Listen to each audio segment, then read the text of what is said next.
പണത്തിൻ്റെയും പ്രതാപത്തിൻ്റെയും ഇടയിൽ കോളേജ് കുമാരികളോടൊപ്പം അഴിഞ്ഞാടുകയാണ് ഷിനാസ്. അതെ, അവന് ചുറ്റുമായിട്ടും ഒരുപാട് കോളേജ് കുമാരികൾ അവൻ്റെ കളിച്ചിരികളും തമാശയും കേട്ട് ചിരിക്കുന്നുണ്ട്. എന്നാൽ അതിനിടയിലേക്ക് അതാ ഒരു പാവപ്പെട്ട പെൺകുട്ടി ആ കോളേജിലേക്ക് കടന്നു വരുന്നു.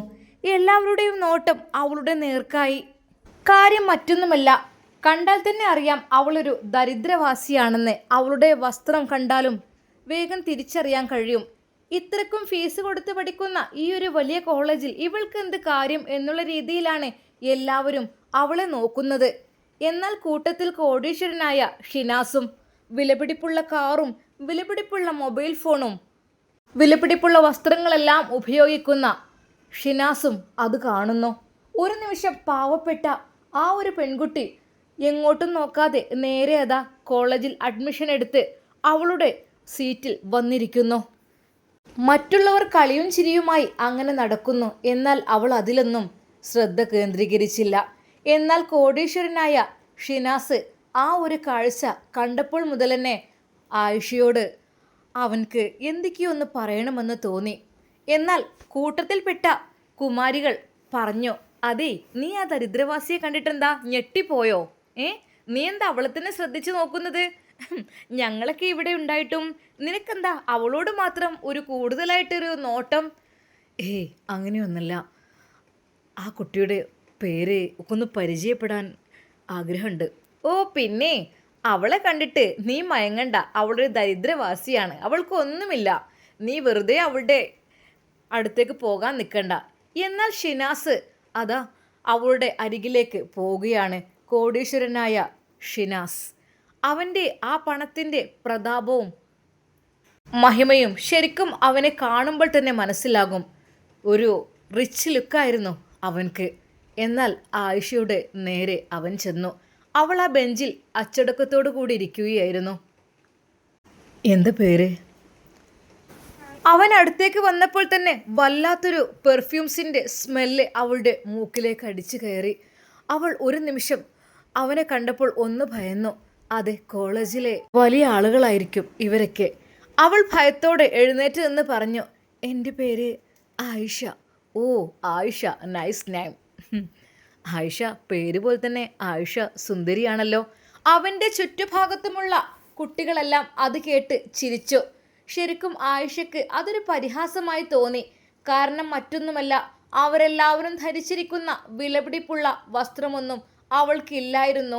അതുകൊണ്ട് തന്നെ അവൾക്ക് ചെറിയൊരു നിരാശ തോന്നി. ഒന്നിലുമല്ല, വസ്ത്രമില്ലായിട്ടല്ല, പണമില്ലായിട്ടല്ല, എല്ലാവരും കൂടെ കൂട്ടത്തോടെ ചിരിക്കുന്നത് കണ്ടപ്പോൾ അവൾക്ക് വിഷമം തോന്നി. അതെ, പാവപ്പെട്ട പിതാവ് കടം വാങ്ങിയ ക്യാഷ് കൊണ്ടാണ് കഷ്ടപ്പെട്ട് എന്നെ പഠിപ്പിക്കുന്നത്. സ്കോളർഷിപ്പ് വാങ്ങണം, അതിന് വേണ്ടിയിട്ട് പഠിച്ച് സ്കോളർഷിപ്പ് വാങ്ങാൻ ആയിഷ മിടുക്കിയായിരുന്നു. അതുകൊണ്ട് തന്നെ തന്നെ പൊന്നുമോളുടെ ഇഷ്ടത്തിന് അവൾക്ക് ഇഷ്ടമുള്ള പഠനം നൽകണമെന്ന പിതാവ് വിചാരിച്ചതായിരുന്നു.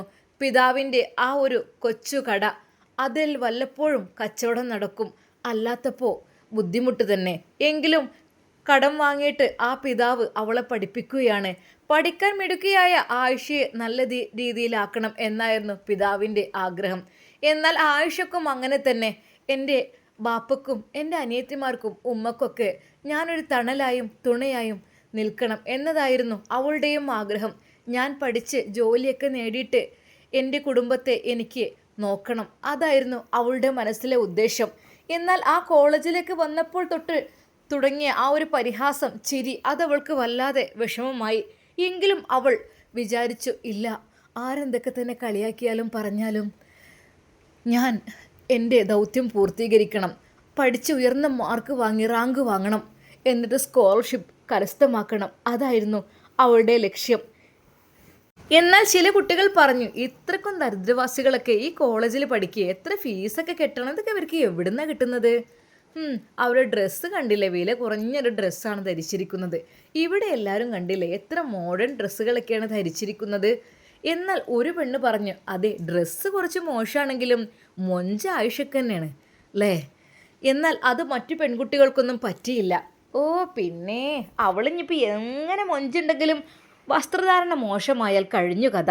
അവൾക്ക് കുറച്ചുകൂടെ ഒക്കെ നല്ലൊരു ഡ്രസ്സൊക്കെ വാങ്ങിയിട്ടുണ്ട്. ഇത് ലോക്കൽ ഡ്രസ്സൊക്കെ ഇട്ട് വന്നിരിക്കുന്നു.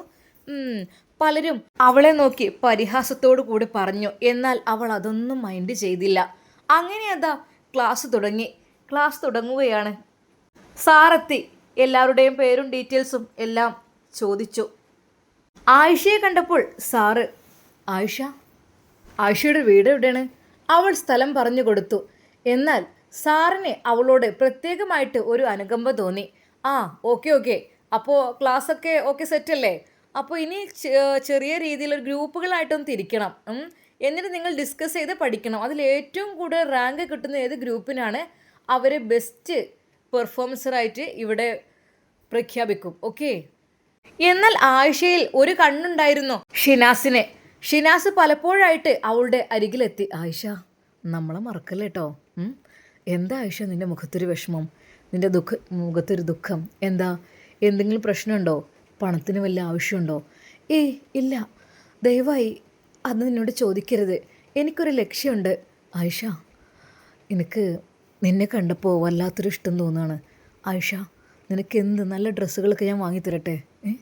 നീ കോട്ടൺ ചുരിദാറൊക്കെ ഇട്ട് വന്നിട്ട് അവരൊക്കെ നിന്നെ കളിയാക്കുന്നത് കണ്ടില്ലേ? വേണ്ട ഷിനാസ്, എനിക്കതൊന്നും ആവശ്യമില്ല. അതെ, എനിക്കനുസരിച്ച ഡ്രസ്സാണ് ഈ ഡ്രസ്സ്. ഞാൻ ഇതിൽ സംതൃപ്തി കൊള്ളുന്നുണ്ട്. ഒരിക്കൽ പോലും എന്നെ മറ്റൊരു ചിന്തയിലേക്ക് നയിപ്പിക്കരുത്. ആയിഷ, ഒന്നുമല്ല മോളെ. എനിക്ക് സത്യം പറഞ്ഞാൽ നിന്നെ കണ്ടപ്പോൾ മുതൽ എന്തൊക്കെയൊരു... ഷിനാസ്, നമ്മൾ വന്നത് പഠിക്കാൻ വേണ്ടിയിട്ടാണ്, അല്ലാതെ വേറൊരു കാര്യത്തിനും വേണ്ടിയിട്ടുമല്ല.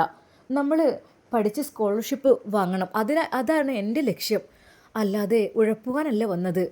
എന്നാൽ ഈ സമയം ഷിനാസ് ചെയ്തിരുന്നത് മറ്റൊന്നു കൊണ്ടുമല്ല. പ്രോജക്റ്റും അസൈൻമെൻറ്റും ഒക്കെ ഒരുപാട് അവൻ എഴുതാനുള്ളത് ക്യാഷ് കൊടുത്ത് കുട്ടികളെ കൊണ്ട് എഴുതിപ്പിക്കുകയായിരുന്നു. എന്നാൽ കോളേജിലെ ഒരു പറ്റം പെൺകുട്ടികളും ആൺകുട്ടികളും അവൻ്റെ ക്യാഷിന് വേണ്ടിയിട്ട് അവൻക്ക് പ്രോജക്റ്റും അസൈൻമെൻറ്റും എഴുതി കൊടുക്കുമായിരുന്നു. എന്നാൽ ഒരു ദിവസം ഷിനാസ് അവളുടെ അരികിലേക്ക് വന്നിരുന്നു. ആയിഷ, നീ ഇപ്പോഴും എഴുതുകയാണോ? ഞാൻ ഒരു കാര്യം പറയട്ടെ, നിനക്ക് എഴുതാൻ കഴിയില്ലെങ്കിൽ ഞാൻ ഹെൽപ്പ് ചെയ്യാം. ഹെൽപ്പ് ചെയ്യേ? എന്തിന്? ഇത് ഞാൻ തന്നെ എഴുതിയുണ്ടാക്കണം. അങ്ങനെയാണ് എനിക്ക് റാങ്ക് കിട്ടേണ്ടത്. മാർക്ക് കിട്ടണമെങ്കിൽ ഞാൻ തന്നെ ചെയ്യണം, അല്ലാതെ... ആര് പറഞ്ഞു? നിനക്ക് എത്ര റാങ്ക് വേണമെങ്കിലും മാർക്ക് വേണമെങ്കിലും ഞാൻ വാങ്ങിത്തരാം. നീ ഇങ്ങനെ എഴുതി നിൻ്റെ മനോഹരമായ കൈകൾ കടയുമ്പോൾ എനിക്ക് വല്ലാത്തൊരു വിഷമം തോന്നുകയാണ് ആയിഷ. നീ എത്ര സമയമായി ഇത്ര റിസ്ക് എടുക്കുന്നു? ആയിഷ, നിനക്ക് എന്നോടൊരു വാക്ക് പറഞ്ഞാൽ ഞാൻ അത് നിനക്ക് സെറ്റാക്കി തരൂലേ? എങ്ങനെ? ഒരു നിമിഷം അവൾ അറിയാതെ ചോദിച്ചു പോയി. നമ്മൾ ഹാർഡ് വർക്ക് ചെയ്തെങ്കിലല്ലേ നമുക്ക് പഠിക്കാനും നമുക്ക് എല്ലാത്തിനും നേടിയെടുക്കാൻ കഴിയുള്ളൂ എല്ലാം. അല്ലാതെ നമ്മൾ വെറുതെ അല്ല. ഞാനൊക്കെ ഇപ്പോൾ എന്തെങ്കിലും എഴുതിയിട്ടാ ഞാൻ ഈ കോളേജിൽ കണ്ടിന്യൂ ചെയ്ത് പോകുന്നുണ്ട്. എനിക്ക് ഇവിടെ നോ പ്രോബ്ലം. കാരണം എൻ്റെ അസൈൻമെൻറ്റ് പ്രോജക്റ്റുകളൊക്കെ എൻ്റെ കംപ്ലീറ്റഡ് ആണ്. ബാക്കി പെൻഡിങ് വർക്ക് ഉണ്ട്, അത് നടന്നുകൊണ്ടിരിക്കുന്നു. 1-2 ദിവസത്തിൽ അത് ഓക്കെ ആവും. ഒരു നിമിഷം അവൾ ആകാംക്ഷയോടെ അവൻ്റെ മുഖത്തേക്ക് നോക്കി. എന്നാൽ അവൻ പറഞ്ഞത് കേട്ട് അവൾ ഞെട്ടി. അതെ, ക്യാഷ് ഉണ്ടായാലേ എന്തും നടക്കും. ഞാൻ കുറച്ച് ക്യാഷ് അങ്ങോട്ട് ഇട്ട് കൊടുത്താലേ പ്രോജക്റ്റും അസൈൻമെൻറ്റും കാര്യങ്ങളും എല്ലാം ഇവിടെ സെറ്റായിരിക്കും. എനിക്കിവിടെ സെറ്റാണ് എല്ലാം, എനിക്ക് വേണ്ടതെല്ലാം. അപ്പോഴേക്കും ഷിനാസ്, ഇതേട്ടോ, okay ready. GPay number okay അങ്ങനെ സെൻഡ് ചെയ്ത ഓക്കെ. അതെ, ആ പിതാവ്, കോടീശ്വരനായ പിതാവിൻ്റെ മകൻ ഷിനാസിന് കണക്കിലേറെ പണമായിരുന്നു. എല്ലാത്തിനും പണമായിരുന്നു അവൻക്ക്. അതുകൊണ്ട് തന്നെ പണത്തിൻ്റെ കാര്യത്തിൽ ഒരു ബുദ്ധിമുട്ടുമില്ല. അവൻ്റെ ഏത് കാര്യവും പണം കൊണ്ട് നേടിയെടുക്കാൻ അവൻ ശ്രമിക്കുന്നുമുണ്ട്. എന്നാൽ ആയിഷ അവനോട് പറയുന്നു, ഷിനാസ്, എനിക്കൊന്ന് സംസാരിക്കണം. ആയിഷക്ക് എന്നോട് സംസാരിക്കാനോ? എനിക്ക് വിശ്വസിക്കാനേ കഴിയുന്നില്ലല്ലോ. ആയിഷ, സത്യം പറവണ്ണേ, എന്തിനായിരുന്നു നീ എന്നെ വിളിച്ചത്? ഷിനാസ്, എനിക്ക് പറയാനുള്ളത് മറ്റൊന്നും കൊണ്ടല്ല. എന്നും ഉപ്പയുടെ പണം കൊണ്ട് നമ്മൾ ഒന്നും നേടിയെടുക്കരുത്. നിനക്ക് നിൻ്റേതായിട്ടൊരു അധ്വാനം വേണം. ആ അധ്വാനത്തിൽ നിന്ന് നേടിയെടുത്താൽ മാത്രമേ നമ്മൾക്ക് വിജയമുണ്ടാവുകയുള്ളൂ. അല്ലാതെ എന്നും പിതാവിൻ്റെ പണം കൊണ്ട് ജീവിക്കാമെന്ന് വെച്ചാൽ അതൊരിക്കലും ഒരു ആണത്തമുള്ള പ്രവൃത്തിയല്ല. നമ്മൾ അധ്വാനിച്ച് നേടിയുണ്ടാക്കണം. അതിലാണ് നമുക്ക് നമ്മളെ പവർ തെളിയിക്കേണ്ടത്. അല്ലാതെ പിതാവിൻ്റെ പണം കൊണ്ട് സുഖിച്ച് ജീവിക്കുക എന്നുള്ളത് ഒരിക്കലും സുഖമുള്ള കാര്യമല്ല. നമ്മൾ അധ്വാനിച്ച് ജീവിക്കണം.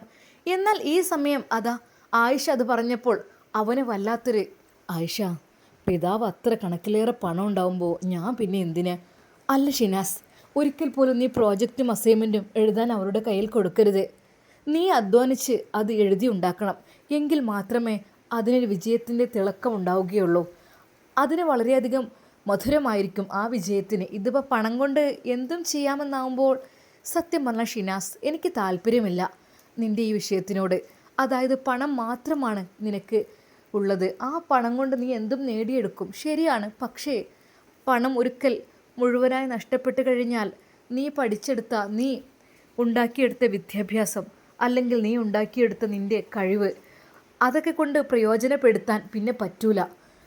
ഞാൻ ആദ്യമേ പറഞ്ഞേക്കാം, നീ പൈസ കൊടുത്ത് എഴുതിപ്പിക്കുന്നതൊക്കെ നിർത്തിയിട്ട് നീ സ്വന്തമായിട്ട് എഴുതാൻ വേണ്ടി ശ്രമിക്കണം. എൻ്റെ ആയിഷ, നീ എന്നെക്കൊണ്ട് പണിയെടുപ്പിക്കല്ലേ പൊന്നെ. എനിക്ക് നിന്നോടുള്ള ഇഷ്ടം കൊണ്ട് ഞാൻ പറയില്ല. ഞാൻ പറഞ്ഞില്ല നിൻ്റേത് കൂടെ എഴുതിപ്പിക്കാം. വേണ്ട ഷിനാസ്, എനിക്കൊരിക്കലും വേണ്ട. എനിക്ക് എൻ്റെ പിതാവ് എന്നെ കഷ്ടപ്പെട്ട് കടം വാങ്ങിയ ക്യാഷ് കൊണ്ടാണ് പഠിപ്പിക്കുന്നത്. അതെ, ഈ എക്സാമിൽ എനിക്ക് ഫുൾ മാർക്ക് വാങ്ങി, റാങ്ക് വാങ്ങി സ്കോളർഷിപ്പ് കരസ്ഥമാക്കണം. അതാണ് എൻ്റെ ലക്ഷ്യം. അല്ലാതെ ഒരിക്കൽ പോലും ഞാൻ കള്ളപ്പണിക്കില്ല. ശരിക്കും ഷിനാസിന് അത് കേട്ടപ്പോൾ വല്ലാത്ത വിഷമമായി. ഓ, അങ്ങനെയാണെങ്കിൽ പോട്ടെ എന്ന് പറഞ്ഞ് അവൻ പോയി അവിടുന്ന്. എന്നാൽ ഈ സമയം ഷിനാസിനോട് അവൾക്ക് ഒരു വെറുപ്പാണ് തോന്നിയത്. കാരണം മറ്റൊന്നുമല്ല, സ്വന്തമായി അധ്വാനിക്കാൻ മടിയുള്ള ആളാണ് ഷിനാസ്. അവൻ എഴുതാൻ മടിയാണ്. പണം കൊണ്ട് അവനെല്ലാം എല്ലാവരെ കൊണ്ടും ചെയ്യിപ്പിക്കുന്നുണ്ട്. പക്ഷേ അവൻക്ക് സ്വന്തമായിട്ടൊന്നും എഴുതാൻ കഴിയുന്നില്ല. അവൻ എഴുതുമ്പോൾ തന്നെ മടുത്തു പോവുകയാണ്. ശരിക്കും അങ്ങനെ ഒരു മടിയനെ അവൾക്ക് വളരെയധികം ദേഷ്യമാണ് അവനോട് തോന്നിയത്. ഓ ഷിനാസ്, എത്ര പണമുണ്ടായിട്ടും എന്താ? അങ്ങനെ നമ്മൾ ചെയ്യുന്നത് ശരിയല്ലല്ലോ. അതൊക്കെ ചെയ്യാനുള്ള കറക്റ്റ് നമ്മൾ സ്വന്തം അധ്വാനത്തിലൂടെ ചെയ്യണം. എന്നാലാണ് അതിനൊരു മധുരം ഉണ്ടാവുകയുള്ളൂ. എന്നാൽ അവൾ പരമാവധി ഷിനാസിനെ കാണാതിരിക്കാൻ ശ്രമിച്ചു. പലവട്ടം അവൻ, ആയിഷ, ഞാൻ നിന്നെ കാണാൻ വളരെയധികം കൊതിക്കുന്നു.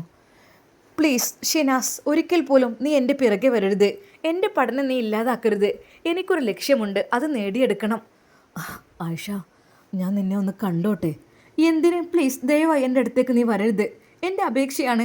എൻ്റെ പഠനം നീ മുടക്കരുത്. നിനക്ക് വേണ്ട പണം ഞാൻ തരില്ല. ഷിനാസ്, പ്ലീസ് പ്ലീസ് എൻ്റെ അടുത്തേക്ക് വരരുത്. നീ വേറെ ഗ്യാങ് ആയിട്ട് പോയിക്കോ, ആദ്യത്തെ പോലെ തന്നെ. എന്നാൽ പലർക്കും ആയിഷയോട് ഷിനാസ് കൂടുതൽ അടുക്കുന്നത് കാണുമ്പോൾ അസൂയ തോന്നിയിരുന്നു. ഓ, പിന്നെ ആ പാവപ്പെട്ട പെണ്ണിനോടാണ് അവൻ ഇത്രയധികം അടുക്കുന്നത്. എന്ത് കാര്യത്തിൻ്റെ പേരിലാണ് അവൻ ഇങ്ങനെയൊക്കെ അടുക്കുന്നത്? പിന്നെ നമ്മളൊന്നും ഇപ്പോൾ വേണ്ട. എന്നാൽ പലർക്കുമായി ഷിനാസ് ക്യാഷ് കൊടുക്കുന്നതും അവർ പോയി ഫുഡ് കഴിക്കുന്നതും അതൊക്കെ ആയിഷ കാണാനിടയാവുകയാണ്. അവൾക്ക് അതിലൊന്നും താല്പര്യമില്ല. അന്ന് ഷിനാസ് അവളെ വിളിക്കുന്നു. ആയിഷ, ഞങ്ങൾ ഫുഡ് കഴിക്കാൻ പോവാണ്, നീ വരുന്നില്ലേ? ഇല്ല ഷിനാസ്, ഞാനില്ല. അതെന്താ? പിന്നെ ഫുഡ് നിനക്ക് കൊണ്ടുവരണോ? വേണ്ട, ഞാൻ ഫുഡ് കൊണ്ടുവന്നിട്ടുണ്ട് വീട്ടിൽ നിന്ന്. ചെറുപയറും ചോറും അത് മതി എനിക്ക്. അല്ല, നമുക്ക് നല്ല മന്തി കഴിക്കാൻ. വേണ്ട ഷിനാസ്, വേണ്ട. അവൾ പഠനത്തിൽ മാത്രം ശ്രദ്ധിക്കുകയാണ്. അവൾക്ക് ബാക്കിയുള്ള ആഡംബരങ്ങളിലൊന്നും അവൾ തീരെ ശ്രദ്ധ കൊടുക്കുന്നില്ല. ഷിനാസ് ശരിക്കും അത്ഭുതപ്പെടുകയാണ് അത് കാണുമ്പോൾ. എന്നാൽ കുറച്ച് ദിവസം കഴിഞ്ഞപ്പോൾ അതാ ഒരു ഗ്യാങ് ആക്കുവാൻ വേണ്ടി സാറ് വരുന്നു. അത് നമുക്ക് ഗ്രൂപ്പുകളാക്കാം. ഈ ക്ലാസ്സിലെ കുട്ടികൾക്ക് ഗ്രൂപ്പുകളാക്കിയിട്ട് ഏറ്റവും കൂടുതൽ പോയിന്റ് നേടുന്ന ഗ്രൂപ്പ് ഏതാണ് അവർക്ക്, ഞാൻ പറഞ്ഞല്ലോ, ബെസ്റ്റ് ടീമിനുള്ള അവാർഡ് ലഭിക്കുന്നതാണ്. ഓക്കെ, അപ്പോൾ അങ്ങനെ ഓരോ ടീമുകൾ ആക്കി മാറ്റുന്നു. ശരിക്കും 5-6 ഗ്യാങ്. എന്നാൽ നിർഭാഗ്യവശാൽ അവൾ പ്രാർത്ഥിച്ചതിന് എതിരായി നടന്നു. അവൾ വിചാരിച്ച, റബ്ബേ, ഒരിക്കൽ പോലും ഷിനാസിനെ തൻ്റെ ഗ്രൂപ്പിൽ ചേർത്തരുതേ എന്നായിരുന്നു. കാരണം ചേർത്ത് കഴിഞ്ഞാൽ അവൻ എന്നോട് കൂടുതലായിട്ട് ഇടപഴകുകയും അടുക്കുകയും എന്നോട് സംസാരിക്കുകയും ചെയ്യുന്നതുകൊണ്ട് എൻ്റെ പഠനത്തിൽ അതൊരു മുടക്കം വരികയും ചെയ്യും. പഠിച്ചോനെ, ഒരിക്കലും ഷിനാസ് എൻ്റെ ഗ്രൂപ്പിലാവരുത് എന്ന് അവൾ പ്രാർത്ഥിച്ചു. എന്നാൽ അതാ സാറ് പ്രഖ്യാപിക്കാൻ തുടങ്ങി. ഒരു നിമിഷം ആ ഒരു അനൗൺസ്മെൻ്റ് കേട്ട് അവൾ ഞെട്ടി. ആയിഷ, ഷിനാസ്, തഹ്ലിയ, ജോൺ, നസ്രിൻ, ഇവരെല്ലാവരുമാണ് ഒരു ഗ്രൂപ്പ് 1. ശരിക്കും അവൾ ഞെട്ടിപ്പോയി. ആയിഷ, ഷിനാസ്, അതെ, ഞാനതിൽ ഉണ്ട്. അപ്പോൾ ആയിഷയും ഷിനാസും ഡിസ്കസ് ചെയ്ത് പഠിക്കുക. പിന്നെ മറ്റു 3 പേരും അങ്ങനെ. അങ്ങനെ ഓരോന്നായിട്ട് വീണ്ടും ഗ്യാങ്ങാക്കി തിരിക്കുകയാണ്. നിങ്ങളുടെ ഗ്രൂപ്പിൽ എന്തൊക്കെ തന്നെ ഫുൾ നിങ്ങളത് കംപ്ലീറ്റ് പെട്ടെന്ന് ചെയ്യുകയാണെങ്കിലും വർക്ക് പൂർത്തിയാക്കണമെങ്കിലും നിങ്ങൾക്ക് പോയിന്റ് ലഭിക്കും. അങ്ങനെയാണ് ഓരോ ഗ്രൂപ്പിൻ്റെയും അവസ്ഥ. എന്നാൽ അവൾ ഒരു നിമിഷം ഞെട്ടി. അതെ, ഷിനാസും ഞാനും ഒരുമിച്ചാണ്, ഒരു ഗ്രൂപ്പിലാണുള്ളത്. അവൾക്ക് എന്ത് പറയണമെന്നായി പോയി. അതെ, എൻ്റെ പഠനം മുടങ്ങും, ഉറപ്പാണ്. എല്ലാം ഷിനാസ്, അവൻ പണം കൊടുത്ത് ചെയ്യിപ്പിക്കുന്ന ആളാണ്, ഞാനും അതിൽ പെട്ടുപോകും.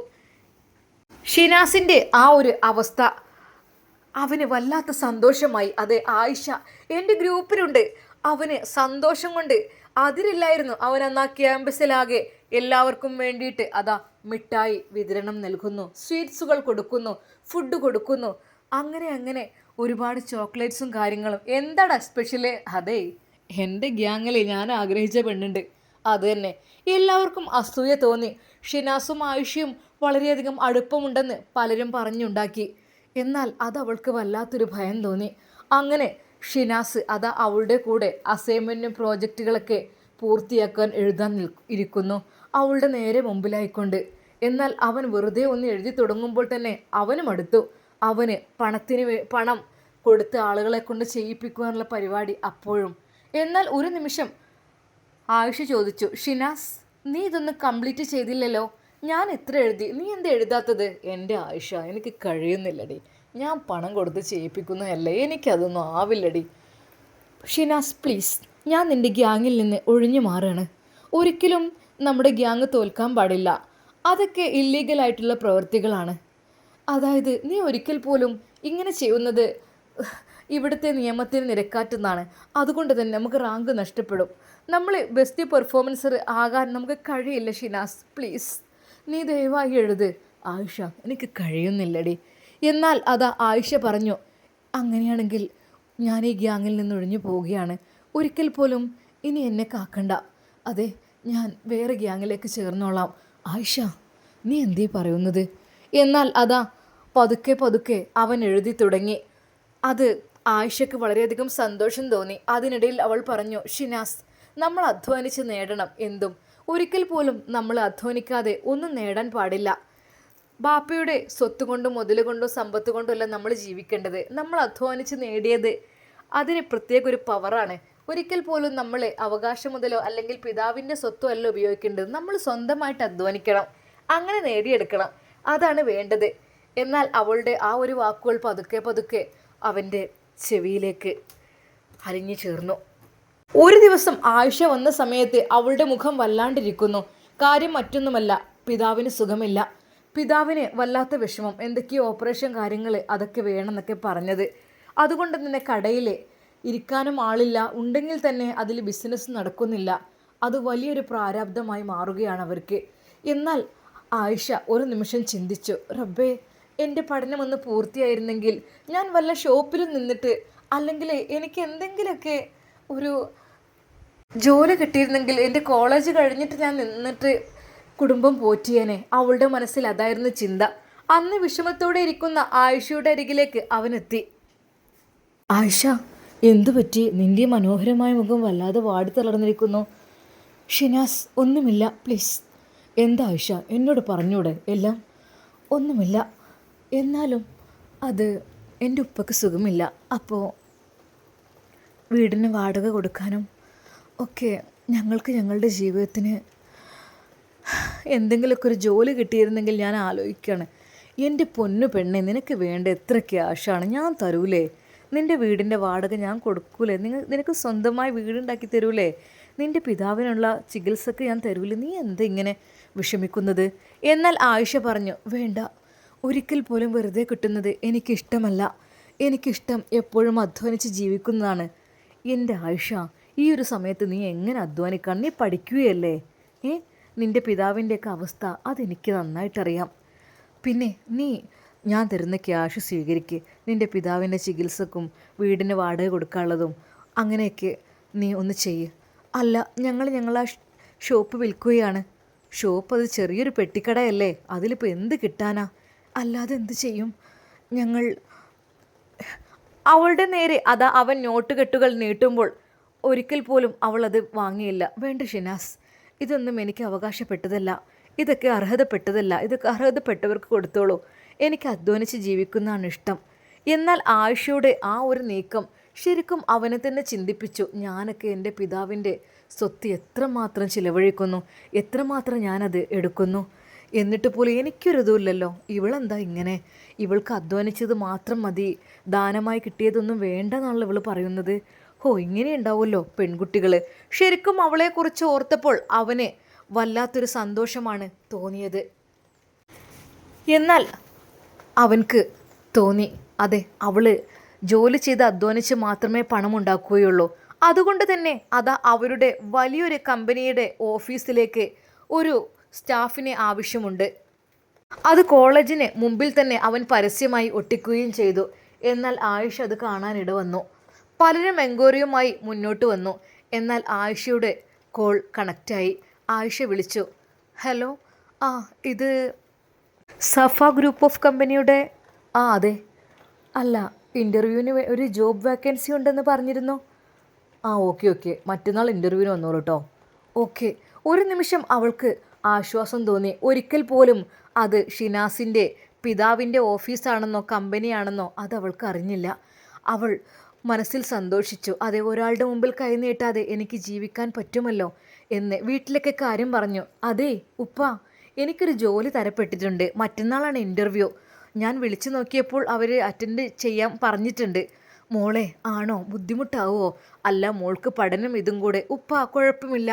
അതെ, ക്ലാസ് 3 മണിവരെയല്ലേ, അത് കഴിഞ്ഞ് അതിന് ശേഷം ഇനിയിപ്പോൾ രാത്രി 9 മണിവരെ ആയാലും 10 ആയാലും ഞാൻ നിന്നോളാം. മോളെ, അതൊക്കെ മോൾക്ക് പഠനവും ഇതും കൂടി കൊണ്ടുപോകും. അത് സാരമില്ല വാപ്പ, വലിയ കമ്പനിയാണ്. സഫ ഗ്രൂപ്പ് ഓഫ് കമ്പനിയിലാണ് ഞാൻ ജോയിൻ ചെയ്യാൻ വേണ്ടി നിൽക്കുന്നത്. എന്നാൽ ആ പിതാവും മാതാവും അവളെ അനുഗ്രഹിച്ചു. അങ്ങനെ അതാ മറ്റന്നാൾ അവൾ പോവുകയാണ്. അവൾ ആ ഓഫീസിലേക്ക് എത്തി. അവളോട് ഇൻ്റർവ്യൂ കാര്യങ്ങളെല്ലാം ചോദിച്ചു. എന്നാൽ അവൾ എല്ലാത്തിനും തന്നെ വളരെയധികം കറക്റ്റായ രീതിയിൽ ഉത്തരം പറഞ്ഞു. ശരിക്കും ഓക്കെ, യു ആർ സെലക്റ്റഡ് എന്ന് പറഞ്ഞ് അവൾക്കൊരു കടലാസൊക്കെ കൊടുത്തു. അവളെ ജോയിൻ ചെയ്യാൻ വേണ്ടി നാളെ തന്നെ വരാൻ പറഞ്ഞു. എന്നാൽ അന്ന് കോളേജിലേക്ക് പോയപ്പോൾ അവളുടെ മുഖം വല്ലാത്ത സന്തോഷമായിരുന്നു. ഷിനാസ് അത് ശ്രദ്ധിച്ചു. എൻ്റെ ആയിഷ എന്തെന്ന് വല്ലാത്ത ഹാപ്പിയാണല്ലോ. ഏയ് ഒന്നുമില്ല, ഇന്ന് മുതലേ ഞാനൊരു ജോലിക്ക് ജോയിൻ ആവുകയാണ്. ഇന്നു മുതലോ? എവിടെ? അത് സഫ ഗ്രൂപ്പ് ഓഫ് കമ്പനിയുടെ അവിടെ അവിടെ ഒരു സ്റ്റാഫിൻ്റെ ആവശ്യമുണ്ടെന്ന് പറഞ്ഞു. ഓ അങ്ങനെ, എന്നാൽ പിന്നെ ശരി, അപ്പോൾ നിന്നെ കാണാമെന്ന് എനിക്ക്. അതിനെന്താ, ഞാൻ പറഞ്ഞല്ലോ, പണം എനിക്ക് അധ്വാനിച്ച് ഉണ്ടാക്കിയത് മതിയെന്ന്. ഞാൻ അതിനു വേണ്ടി കാത്തിരിക്കുകയായിരുന്നു. ഒരിക്കൽ പോലും ഷിനാസിൻ്റെ ഉപ്പയുടെ ഷോപ്പാണെന്ന് അത് അവൾ അറിഞ്ഞില്ല. അങ്ങനെ അവൾ കോളേജ് കഴിഞ്ഞ് നേരെ അതാ ആ ഷോപ്പിലേക്ക് പോവുകയാണ്. ഷോപ്പിലേക്ക് അവൾ ജോയിൻ ചെയ്തു. ശരിക്കും അവിടെ എത്തിയപ്പോൾ ആയിഷ നല്ലൊരു പെണ്ണായി മാറി. അവിടുത്തെ യൂണിഫോം നിർബന്ധമായിരുന്നു. അതുകൊണ്ട് തന്നെ അവൾക്ക് സ്യൂട്ടും കോട്ടും പാൻറ്റുമെല്ലാം ഇടണമെന്നുള്ളത് അവൾക്ക് നിർബന്ധമായതുകൊണ്ട് അവൾ അത് അവിടെ നിന്നും ധരിച്ചു. ശരിക്കും ആയിഷയെ കണ്ടപ്പോൾ ഇപ്പോൾ നല്ലൊരു പെണ്ണ്, ശരിക്കൊരു എയറോസ്റ്റസിനെ പോലെ അവളെ അങ്ങ് തോന്നിപ്പിച്ചു. അത്രക്കും ഭംഗിയുണ്ടായിരുന്നു അവളെ കാണാൻ. പക്ഷേ വസ്ത്രധാരണം കുറച്ച് അങ്ങനെ ആയതുകൊണ്ട് മാത്രമാണ് അവളൊരു പാവപ്പെട്ട കുട്ടിയായിട്ട് കണ്ടത്. എന്തൊക്കെ തന്നെയായാലും അതാ നല്ലൊരു കമ്പനിയിൽ അവൾക്ക് ജോലി കിട്ടി. അവൾ ജോയിനായി തുടങ്ങി. എന്നാൽ കോളേജിൻ്റെ ടൈം ആകുമ്പോൾ ആയിഷയുടെ അടുത്തേക്ക് അവൻ എത്തും. അവർ അസൈൻമെൻറ്റും പ്രോജക്റ്റും എല്ലാം പൂർത്തിയാക്കി തുടങ്ങും. ഇപ്പോൾ അവൻ പഴയ പോലെ BMW കാറിലല്ല കോളേജിലേക്ക് വരുന്നത്, മറിച്ച് അവൻ നടന്നുകൊണ്ടാണ് വരുന്നത്. അതുപോലെ തന്നെ വിലപിടിപ്പുള്ള മൊബൈൽ ഫോണും ഒന്നും ഉപയോഗിക്കുന്നില്ല. എല്ലാം ഒരു താഴ്മയിൽ. വസ്ത്രം പഴയതുപോലെ പുതിയത് വലിയ വിലപിടിപ്പുള്ളതൊന്നും ധരിക്കുന്നില്ല. മോൻ്റെ മാറ്റം കണ്ട പിതാവ് ശ്രദ്ധിച്ചു. എന്ത് പറ്റി മോനെ, നീ എന്താ കാറിൽ കോളേജ് പോവാത്തത്? ഉപ്പാ, അത് ഇങ്ങനെയല്ലേ നല്ലത്, നമ്മൾ അധ്വാനിച്ചുണ്ടാക്കുക, അതല്ലേ ഏറ്റവും. ഇതൊക്കെ ഉപ്പയുടേതല്ലേ, ആര് പറഞ്ഞു? എൻ്റെതെല്ലാം മോൻക്കുള്ളതല്ലേ. ഉപ്പ, എങ്കിലും ഞാൻ മാറാൻ വേണ്ടി ആഗ്രഹിച്ചു. ഞാനും എൻ്റേതായ രീതിയിലേക്ക് ജീവിക്കുവാൻ വേണ്ടി ആഗ്രഹിച്ചു. എന്നാൽ ഉപ്പാക്ക് കാര്യങ്ങൾ ഏറെക്കുറെ മനസ്സിലായി. മോനെ, ഒരിക്കൽ ഉപ്പ വിളിപ്പിച്ചു. അതെ, ആ പാവപ്പെട്ട പെൺകുട്ടിയുടെ കൂടെ നടന്നിട്ട് നീ അങ്ങ് കേടുവന്നു അല്ലേ? ഇത്രക്കും പണവും പ്രതാപവും ഉണ്ടായ നീയെ നടന്ന് കോളേജിൽ പോകുക എന്നൊക്കെ പറഞ്ഞ് എനിക്കൊരു മോശമുണ്ട് അതിൽ. നീ ആ പാവപ്പെട്ട പെൺകുട്ടിയെ കണ്ട് അങ്ങ് പഠിച്ചിട്ട് എന്ത് കിട്ടാനാ നിനക്ക്? നീ എന്താ അവളെപ്പോൾ പാവപ്പെട്ടവളാകാനാവണോ? ബാപ്പ, ഒരിക്കലും അങ്ങനെയല്ല. അതെ, ആയിഷയിൽ നിന്ന് എനിക്ക് ഒരുപാട് ഗുണപാഠങ്ങൾ കിട്ടിയിട്ടുണ്ട്. അസൈൻമെൻറ്റ് പ്രോജക്റ്റുകളുമെല്ലാം ഞാൻ പണം കൊടുത്തിട്ടായിരുന്നു എഴുതിപ്പിച്ചിരുന്നത്. ഇപ്പോൾ ഞാൻ തനിയെ ചെയ്യുന്നുണ്ടോ? അതൊക്കെ നല്ല കാര്യം തന്നെയാണ്. പക്ഷേ നീ കാറൊക്കെ ഉപേക്ഷിച്ച് നടന്നു പോകുമെന്ന് പറയുമ്പോൾ അതൊരു വിഷമമുണ്ട്. എന്നാൽ ആ പിതാവിന് അത് തീരെ പറ്റില്ല. ആയിഷയുമായുള്ള കൂട്ടുകെട്ട്. പതുക്കെ പതുക്കെ ഷിനാസിന് ആയിഷയിലൂടെ ഒരു പ്രണയവും വളർന്നു വന്നിരുന്നു. എന്നാൽ പിതാവിന് അത് മനസ്സിലായി. എടാ ഷിനാസ്, അവളുമായുള്ള കൂട്ടുകെട്ടിന് നിർത്തിയേക്കണം, മനസ്സിലായല്ലോ? അവൻ അവളെ കൂടെ കൂടി ഇറങ്ങിപ്പോവാൻ എനിക്കവിടെ നല്ലത്.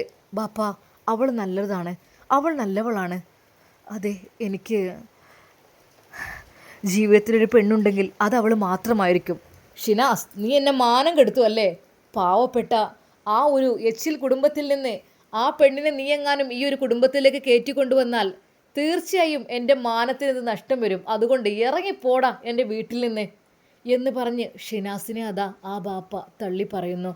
ബാപ്പ, ഞാൻ ആയിഷ പാവമാണ്, അവൾ നല്ല കുട്ടിയാണ്, അവളാണ് എന്നെ ഈ രീതിയിലാക്കിയത്. അവൾ എനിക്ക് നല്ലത് പഠിപ്പിച്ചു തന്നു, അധ്വാനിച്ച് ജീവിക്കുവാൻ വേണ്ടി പഠിപ്പിച്ചു തന്നു. അതെ, ഒരിക്കൽ പോലും ഇറങ്ങാൻ മുമ്പ് നല്ലത് ഇനി അവളുടെ പേരും പറഞ്ഞുകൊണ്ട് ഇങ്ങോട്ട് എത്താൻ പാടില്ല. എന്നാൽ അല്പ ദിവസം കഴിഞ്ഞപ്പോൾ അതാ എക്സാമിൻ്റെ റിസൾട്ടുകൾ വന്നു. ശരിക്കും എല്ലാവരെയും അത്ഭുതപ്പെടുത്തിക്കൊണ്ട് അതാ നമ്മുടെ 1ാം റാങ്ക് ലഭിച്ചിരിക്കുന്നത് ആയിഷക്കാണ്. എന്നാൽ കോളേജിൽ ഉഴപ്പനായി നടന്നിരുന്ന ഷിനാസിന് എന്നും അവസാനത്തെ റാങ്കായിരിക്കും ലഭിക്കുക. എന്നാൽ ഇത്തവണ അവൻക്ക് 2ാം റാങ്ക്. ശരിക്കും പിതാവ് അത് കേട്ടപ്പോൾ ഞെട്ടിപ്പോയി. പിതാവ് അവനെ അഭിനന്ദിച്ചു. മോനെ ഷിനാസ്, അതെ, നീ അങ്ങനെയൊക്കെ ജീവിക്കുന്നത് കൊണ്ട് നീ പഠനത്തിലൊക്കെ നല്ല പുരോഗതി ഉണ്ടല്ലോ മോൻക്ക്. ഇത്രയൊന്നും ഞാൻ ഒരിക്കലും വിചാരിച്ചിട്ടില്ലല്ലോ മോനെ ആ പിതാവ് അഭിനന്ദിച്ചു. പക്ഷേ മോനെ, റാങ്ക് കിട്ടിയതൊക്കെ കൊള്ളാം, പക്ഷേ ആ പാവപ്പെട്ട പെണ്ണുമായുള്ള ബന്ധം നീ ഉപേക്ഷിക്കണം. അഥവാ നീ ഉപേക്ഷിച്ചിട്ടില്ലെങ്കിൽ പിന്നെ പടി ചവിട്ടാൻ നിനക്ക് പറ്റില്ല, നിനക്ക് തെരുവിൽ ജീവിക്കാം. എന്നാൽ അവൻ പറഞ്ഞു, ഉപ്പ, എനിക്ക് വേണ്ടി ഒരുപാട് നന്മകൾ പഠിപ്പിച്ചു തന്നതാണ് ആയിഷയെ ഉപേക്ഷിക്കുക എന്നത് ഉപ്പ എനിക്ക് കഴിയില്ല. അവൾ പാവം പെണ്ണാണെങ്കിലും എന്തൊക്കെ തന്നെയാണെങ്കിലും അവൾക്ക് ഒരു പവറുണ്ടുപ്പാ.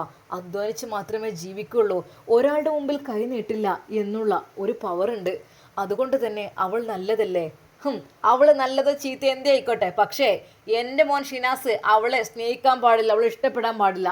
ഒരിക്കലും നിങ്ങൾ തമ്മിൽ ഒരുമിപ്പിക്കൂല. ആ പിതാവ് അവനെ ചീത്ത പറഞ്ഞു. ഉപ്പ, ആയിഷയില്ലാതെ എനിക്ക് കഴിയില്ല ഉപ്പ. എന്നെ ഈ രീതിയിലാക്കിയത്, ഇത്രയും റാങ്കൊക്കെ കിട്ടാൻ കാരണക്കാരി അവളാണ്. ഇറങ്ങിപ്പോടാ എൻ്റെ മുമ്പിൽ നിന്ന്, ഇങ്ങോട്ട് നീ വന്നേക്കരുത്. അതെ, ആ പിതാവ് അവനെ തല്ലുന്നു. അവൻ സങ്കടത്തോടെ ആ വീട്ടിൽ നിന്ന് ഇറങ്ങുകയാണ്, എങ്ങോട്ടെന്നില്ലാതെ. എന്തു ചെയ്യും അറിയുന്നില്ല. കയ്യിൽ പണമുണ്ട്, പക്ഷേ എവിടെ പോയി ഒറ്റയ്ക്ക് ജീവിക്കേ? അവൻ്റെ മനസ്സാകെ വിഷമിച്ചു. എന്നാൽ പിറ്റേ ദിവസം അവൻ കോളേജിൽ വന്നില്ല. ആയിഷ ശരിക്കും അവനെ തിരഞ്ഞു. ഇല്ല, അവൻ വന്നിട്ടില്ല. പിന്നീട് മനസ്സിലായി അവൻ അവൻ്റെ വീട്ടിൽ നിന്ന് പുറത്താക്കിയിട്ടുണ്ടെന്ന്. എന്നാൽ ആ സമയം തന്നെ അതാ ആയിഷക്ക് ഒരു ഫോൺ കോൾ വരുന്നു. ആയിഷ, ഞാനിവിടെ ഒരു വാടക റൂമിലാണ് നിൽക്കുന്നത്. എൻ്റെ വീട്ടിൽ നിന്ന് എൻ്റെ പിതാവ് എന്നെ ആട്ടിപ്പായിച്ചു. കുഴപ്പമില്ല, എന്നാലും നീ എനിക്ക് തന്ന അധ്വാനിച്ച് ജീവിക്കണമെന്ന് പറഞ്ഞ സന്ദേശം അതെനിക്ക് വളരെയധികം ഉപകാരപ്പെട്ടിട്ടുണ്ട്. ഞാൻ അങ്ങനെയാണ് ഇനി മുതൽ ജീവിക്കുക. എന്തെങ്കിലും ഒരു ഡെലിവറി ബോയ് ആയിട്ടെങ്കിലും എനിക്കൊരു ജോലി സെറ്റാക്കണം. പഠനം കഴിഞ്ഞ് ഞാൻ അതിനു വേണ്ടി നിൽക്കുകയാണ്.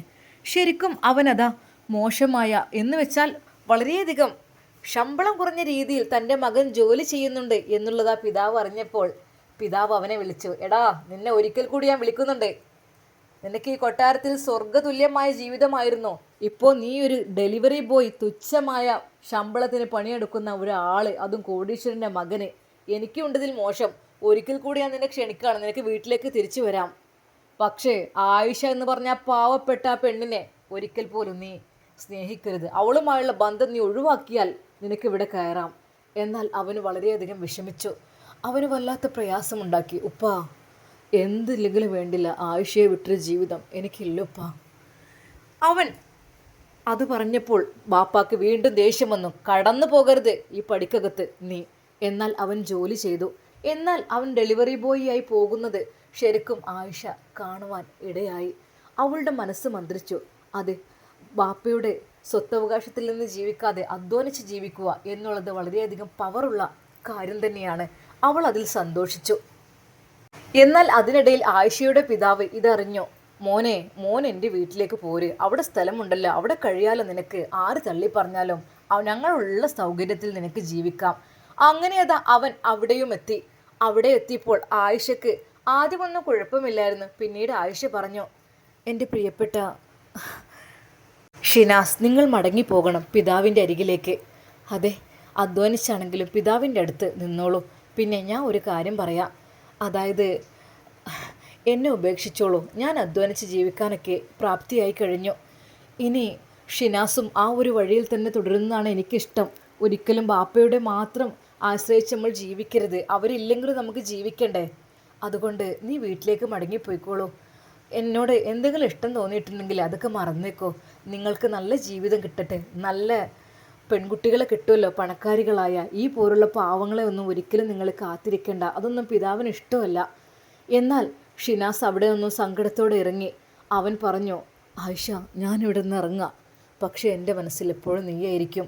നീ തന്ന ഒരുപാട് നന്മകളാണ് എൻ്റെ ജീവിതത്തിൽ എന്നെ ജീവിക്കാൻ പ്രേരിപ്പിച്ചത്. ഇപ്പോൾ ഞാൻ എന്ത് ജോലിയും ചെയ്യാൻ തയ്യാറാണ്. എൻ്റെ പിതാവിൻ്റെ ആ ഒരു പണത്തിൽ മാത്രം ഞാൻ അലിഞ്ഞു ചേർന്ന് ജീവിക്കുന്നില്ല. എനിക്ക് എൻ്റേതായ ക്യാഷ് കിട്ടി, കണ്ടില്ലേ? ഇതാ എനിക്ക് ക്യാഷ് കിട്ടിത്തുടങ്ങി. ഞാൻ ജോലി ചെയ്തപ്പോൾ ഇതിന് ശരിയാണ് നീ പറഞ്ഞതുപോലെ പ്രത്യേക ഒരു മധുരമാണ് അധ്വാനിച്ച ക്യാഷിന്. അത് പ്രത്യേകമായിട്ടൊരു സൗഭാഗ്യം പോലെയാണ് നമ്മൾ അധ്വാനിച്ചുണ്ടാക്കിയ ക്യാഷ് എന്ന് പറയുമ്പോൾ. അതുകൊണ്ട് എൻ്റെ ആയിഷ, നീ എനിക്ക് ഒരുപാട് നന്മകൾ പറഞ്ഞു തന്നു. എന്നെ ഒരു മനുഷ്യനാക്കി മാറ്റിയത് നീയാണ്. പണത്തിൻ്റെ കൊഴുപ്പിൽ, ആഡംബരത്തിൻ്റെ കൊഴുപ്പിൽ ഞാനങ്ങ് മറക്കുകയായിരുന്നു. എന്നെ തന്നെ ഞാൻ ശ്രദ്ധിക്കാതെ. പക്ഷേ ഇപ്പോൾ ഞാൻ ജീവിക്കാൻ പഠിച്ചു. ഞാൻ എന്ത് ജോലിയും ചെയ്യുവാനും തയ്യാറാണ്. എന്നാൽ അതിനിടയിൽ അവൾ പറഞ്ഞു, എന്തൊക്കെ തന്നെയായാലും നീ ഒരു മനുഷ്യനായി നല്ല രീതിയിലാണല്ലോ പോകുന്നത്. ഇനി എൻ്റെ ഒരു അഭ്യർത്ഥനയുണ്ട്. നല്ലൊരു കുടുംബത്തിൽ നിന്ന് വിവാഹം കഴിച്ച് നിങ്ങളുടെ വീട്ടിലേക്ക് നിങ്ങളുടെ ഉപ്പാക്ക് നല്ലൊരു മരുമകളെ കൊടുക്കുക എന്നുള്ളത് ഉപ്പയുടെ ആഗ്രഹം പോലെ. അങ്ങനെ നിങ്ങൾ നല്ല കുടുംബമായി ജീവിക്കോ. നിങ്ങളിപ്പോൾ ജോലിയൊക്കെ ചെയ്യാനുള്ള നല്ലൊരാളായി മാറിയല്ലോ, അത് മതി, എനിക്ക് സന്തോഷമായി. എന്നാൽ അവൻ്റെ കണ്ണുകൾ നിറഞ്ഞിട്ടാണ് അവൻ വീട്ടിലേക്ക് തിരിച്ചു പോയത്. വീട്ടിലേക്ക് തിരിച്ചു പോയില്ല അവൻ, പകരം മറ്റൊരിടത്ത് ജീവിക്കുകയായിരുന്നു. അവൻ കൊറിയർ ബോയ് ആയിട്ടും മാത്രമല്ല കൂലിപ്പണിക്ക് വേണ്ടിയിട്ടും എന്ത് കാര്യത്തിന് വേണ്ടിയിട്ടും അവൻ എല്ലാ ജോലികളും ചെയ്തു തുടങ്ങി.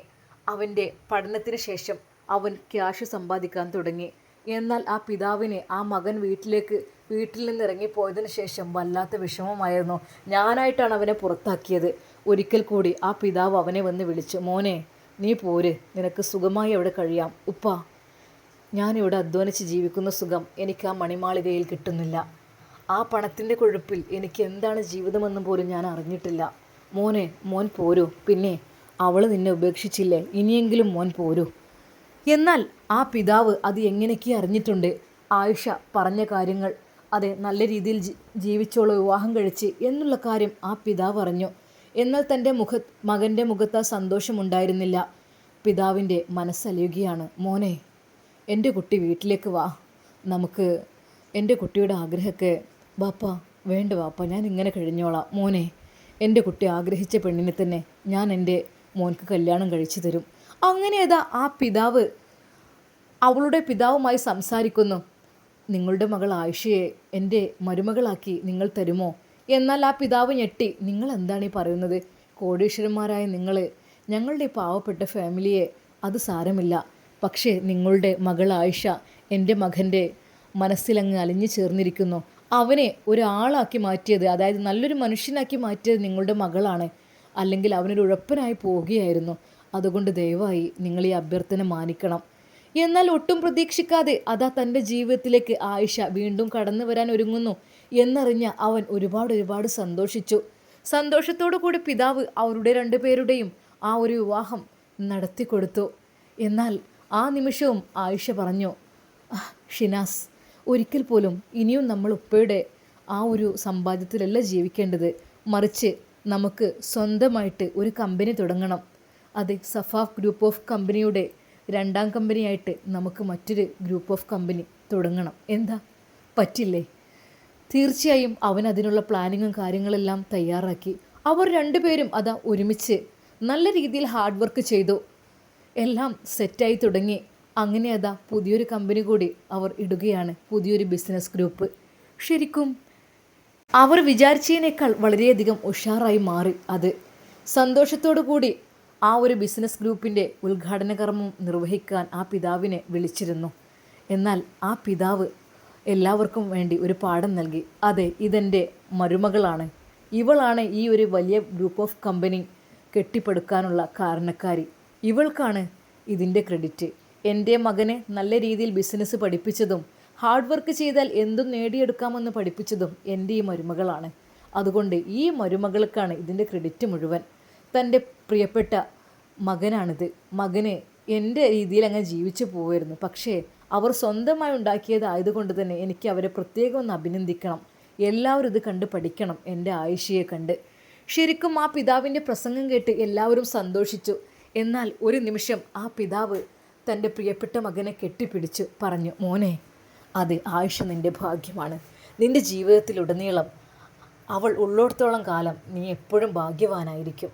അതെ, ഹാർഡ് വർക്ക് എന്താണെന്നും കഠിനാധ്വാനം കൊണ്ട് എന്തും നേടിയെടുക്കാമെന്നും പഠിപ്പിച്ചവളാണ് നമ്മുടെ ആയിഷ. എൻ്റെ പൊന്നുമക്കൾക്ക് മംഗളാശംസകൾ നേരുന്നതോടൊപ്പം എൻ്റെ പൊന്നുമക്കൾക്ക് ഇതാ ഈ ഒരു സഫ ഗ്രൂപ്പ് ഓഫ് കമ്പനിയുടെ മുഴുവൻ ചുമതലയും ഞാൻ നിങ്ങൾക്ക് വേണ്ടിയും അത് നിങ്ങളുടെ കൈകളിൽ ഏൽപ്പിക്കുകയാണ്. ഇനി നിങ്ങൾ ഈ ബിസിനസ് വളർത്തിക്കൊണ്ടുവരുന്ന 2 പേർക്കും നല്ല കഴിവുണ്ട്. പ്രത്യേകിച്ച് ആയിഷ മിടുക്കിയാണ്. സ്നേഹത്തോടെ അതാ അവിടെ സന്തോഷമായ ഒരു രംഗം പൂവണിയുകയാണ്. അങ്ങനെ മടിയനായി ഉഴപ്പനായി നടന്നിരുന്ന നമ്മുടെ ഷിനാസിന് ബിസിനസ്സിൻ്റെ ഒരു പ്രമുഖനായി മാറിയിരിക്കുകയാണ്. അതിൻ്റെ പിന്നിൽ മറ്റാരുമല്ല, നമ്മുടെ ആയിഷയാണ്. സന്തോഷത്തോടു കൂടെ അവരുടെ കുടുംബജീവിതവും അവരുടെ ബിസിനസ് ജീവിതവും ഉഷാറായി മുന്നോട്ട് പോകുന്നു. അതെ, ഏതൊരാണിൻ്റെയും വിജയത്തിന് പിന്നിൽ ഒരു പെണ്ണുണ്ടാകും എന്നതിൻ്റെ ഉത്തമ ഉദാഹരണമാണ് നമ്മുടെ ആയിഷ. വീഡിയോ ഇഷ്ടപ്പെട്ടാൽ ലൈക്ക് തരണേ, കമൻറ്റ് ചെയ്യണേ. ചാനൽ സബ്സ്ക്രൈബ് ചെയ്യാത്തവർ സബ്സ്ക്രൈബ് ചെയ്യണേ. Okay, thank you. തെറ്റുകളുണ്ടെങ്കിൽ തിരുത്താം, അഭിപ്രായം പറയണേ.